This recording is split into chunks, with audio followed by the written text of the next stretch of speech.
అందరికీ ఈరోజు నా స్టైల్‌లో ఆలు కుర్మా ఇంకా పూరీని ట్రై చేశాను. ఫస్ట్ మనం మ్యారినేట్ చేసుకోవాలి. దానికోసం కర్డ్ తీసుకొని అందులో ధనియాల పౌడరు, కొంచెం పచ్చిమిర్చి పౌడరు, పసుపు, ఉప్పు ఇంకా వెజిటబుల్స్ క్యారెట్ గానీ, బీన్స్ మీకేది నచ్చితే అది ఏసి ఒక 10 మినిట్స్ అట్లా మ్యారినేట్ చేసుకొని పెట్టుకోవాలి.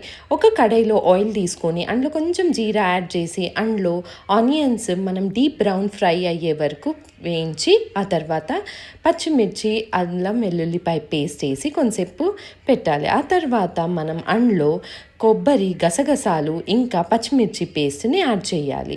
ఓ 10 మినిట్స్ తర్వాత టమాటో ప్యూరీని యాడ్ చేసి కొంచెం వాటర్ వేసి మనం ఒక 5 మినిట్స్ పెట్టాక అందులో మనం ఇది మ్యారినేట్ చేసిన స్టఫ్ అందులో వేసేసి ఒక 10 to 15 మినిట్స్ మనం బాయిల్ చేయాలి.